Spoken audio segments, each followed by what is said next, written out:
तारीख 22 सितंबर सन 2022 दिन गुरुवार। इस वक्त आप बने हुए हैं टीवी 9 डिजिटल चैनल पर सुनने को अपना मनपसंद बेबाक बेतकल्लुफी प्रोग्राम पॉडकास्ट। और मैं हूं खरी खरी सुनने और दो टूक कहने सुनाने वाला हरफन मौला, आपका हम जुबान संजीव चौहान। आज बात करते हैं दो देशों के बीच छिड़ी जंग के जंजाल की, उस जंजाल की बात जिसने आम आदमी का जीना मुहाल कर दिया है। बात उस जंग की जिसने एक देश की आने वाली नस्लें तक खराब और नेस्तनाबूद कर डाली हैं।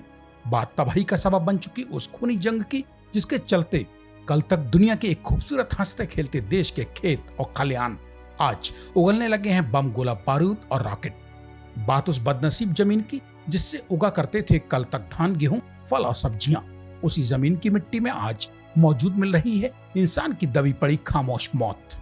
जी हाँ दोस्तों, आज मैं बेबाक बात कर रहा हूँ रूस और यूक्रेन की तबाही के बाद सामने आ रहे उस डरावने मंजर की जिसने खत्म कर दी हैं यूक्रेन की आने वाली नस्लों की जिंदगियां। सवाल ये नहीं है कि यूक्रेन में कितने लोग जिंदा बच गए हैं, सवाल ये है कि जो लोग किस्मत से जिंदा बच गए हैं वे आइंदा आने वाले बेइंतहाई बुरे दौर में आखिर अपनी जिंदगी कैसे जिएंगे।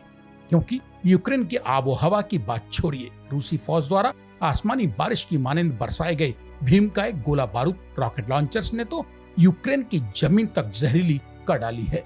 सच का आलम यह है कि आज 6 महीने की लड़ाई के बाद यूक्रेनी किसान जब जहां अपने जिस किसी भी खेत में पांव रखते हैं वहीं उन्हें रूसी लड़ाकू विमानों से गिराए गए गोला बारूद जमीन में धंसे हुए मिल रहे हैं।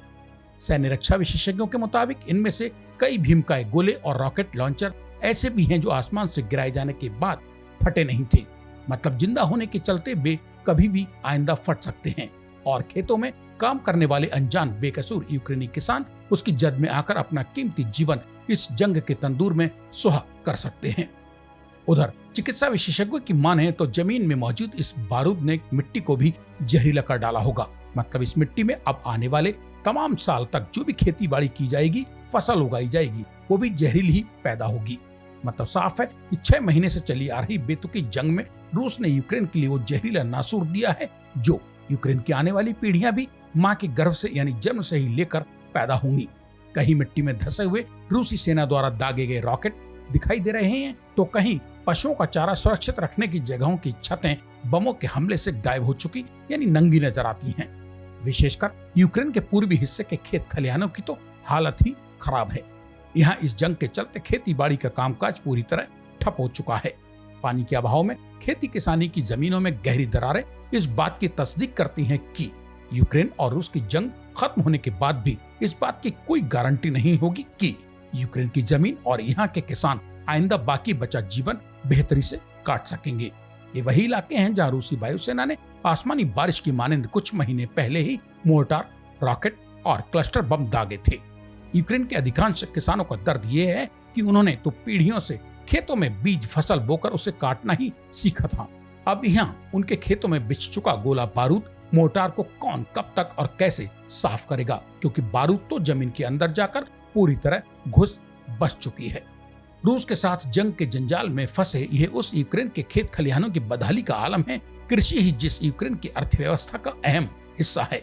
संयुक्त राष्ट्र के खाद्य एवं कृषि संगठन के मुताबिक रूस के साथ यूक्रेन की जंग शुरू होने से पहले तक कृषि का यूक्रेन के सकल राष्ट्रीय उत्पाद में करीब 20% का हिस्सा और निर्यात में राजस्व की भागीदारी करीब 40% की थी। इसीलिए यूक्रेन यूरोपीय देशों के बीच अनाज का बड़ा अहम स्रोत माना जाता था, जो अब नहीं रहा है। इसी के साथ अब आज मुझे यानी अपने दोस्त संजीव चौहान को दीजिए इजाजत। शुक्रवार रात मेरी लौट कर आने का कीजिए इंतजार। तब तक के लिए नमस्कार। और हाँ दोस्त, जाते जाते पॉडकास्ट की इस कड़ी को अपनों के बीच शेयर करके टीवी 9 डिजिटल चैनल को सब्सक्राइब करने के बाद कमेंट बॉक्स में अपने मन की बात भी तो लिखते जाइए।